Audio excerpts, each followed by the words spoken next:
Halo,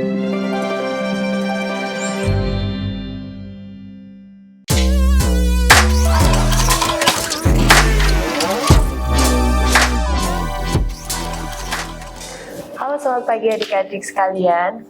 Hari ini kita berkesempatan untuk menjelaskan tentang final project dari PBL, di mana kalian sudah mengetahui sebelumnya ya apa itu PBL.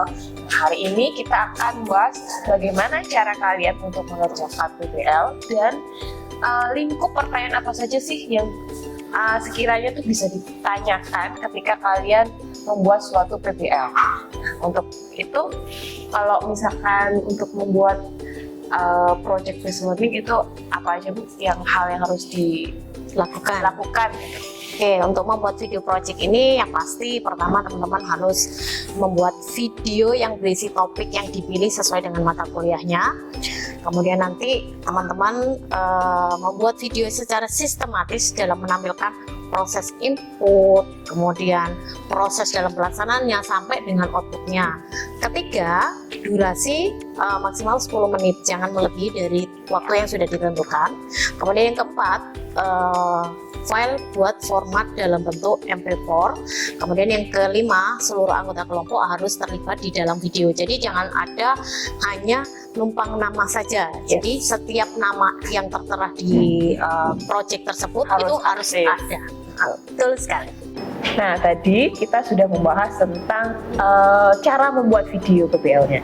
Sekarang untuk mengetahui bagaimanakah step atau tahapan dari PBL, nah akan dijelaskan oleh Ibu Nurainiyah. Oke, terima kasih Bu Marisa. Untuk selanjutnya, tahapan dalam menyusun project ini ada 6 tahapan yang harus dilakukan oleh teman-teman mahasiswa. Step pertama persiapkan pertanyaan yang penting terkait suatu topik materi yang akan dipelajari.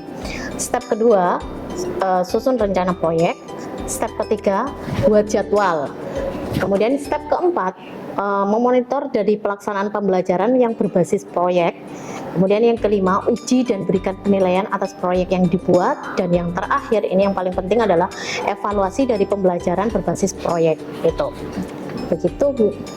Nah, tadi step-stepnya, tahapannya harus dilakukan dengan sistematis ya teman-teman ya. Karena kalau tahapan tersebut tidak dilakukan dengan sistematis, otomatis PBL yang kalian lakukan itu tidak akan sesuai dengan capaian pembelajaran yang harus kalian capai. Nah, contohnya nih, kalau misalkan di mata kuliah UMKM, di situ untuk PBL yang bisa dicontohkan, pertanyaan-pertanyaan yang bisa kalian utarakan untuk tugas ini, bikin aja dulu pertanyaan yang mendasar. Contohnya, apakah jenis perusahaan yang dipilih sebagai objek? Contoh, nanti kan jawabannya, oh ternyata dia bisnisnya adalah jasa.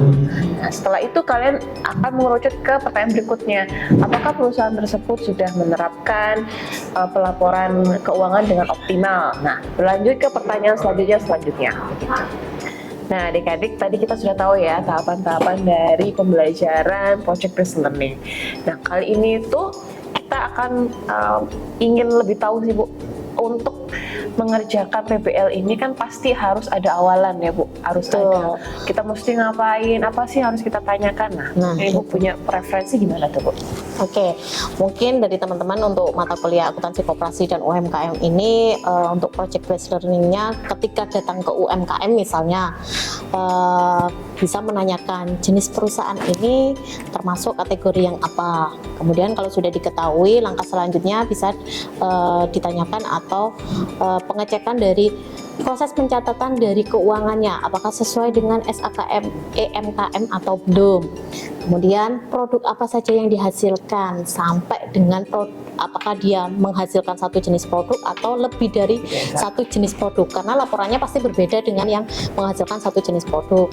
Kemudian bisa juga dari proses penyusunannya, sudah tadi kan ada kesesuaian dengan SAKM, EMKM.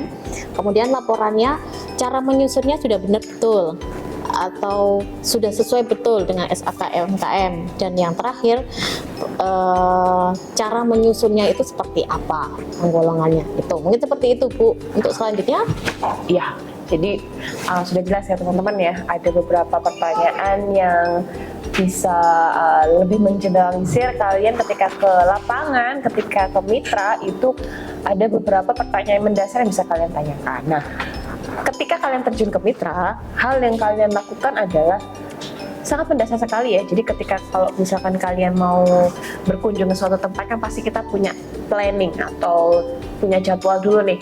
Nah, planning ini kalian harus tentukan dulu perusahaan yang kalian jalan, mau kalian riset tuh mana gitu. Baru kalian plan kapan kesananya, apa yang harus ditanyakan seperti yang dijelaskan Bu Rania tadi. Lalu kalian mulai membuat jadwal ini pengambilan datanya, mulai dari ketika kalian di situ ingin mengekspos tentang cara pencatatan pelaporan keuangannya, berarti kalian menjadwal kapan harus kalian ambil data laporan keuangan tersebut. Lalu data-data laporan keuangan apa yang harus kalian ambil di UMKM tersebut. Nah, dari kegiatan PPL tersebut, kita berharapnya kalian bisa menyimpulkan bahwa di UMKM sistem sistem akuntansinya itu apakah sudah sesuai dengan standar atau tidak gitu ya Bu ya. Iya. Dan dibuat video semenarik mungkin sehingga nanti video risetnya ini bisa dipublikasikan ya Bu ya. Iya, dalam bentuk jurnal ilmiah atau lain sebagainya. Dan jangan lupa tugasnya ini betul. paling akhir UTS itu sudah terkumpul sehingga teman-teman ini evaluasinya lebih mudah ya, lebih lama sehingga lebih fair lah gitu, pengecekannya lebih bagus lagi gitu, seperti itu. Itu juga fungsinya kalian untuk membuat sebuah jadwal supaya kalian juga bisa memanage jadwal pribadi kalian sendiri pada saat akan mengupload tugas pribadi kalian. Nah, mungkin itu penjelasan kita tentang tahapan PPL dan bagaimana cara kalian mendapatkan data dari PPL. Sampai jumpa di video lainnya. Bye.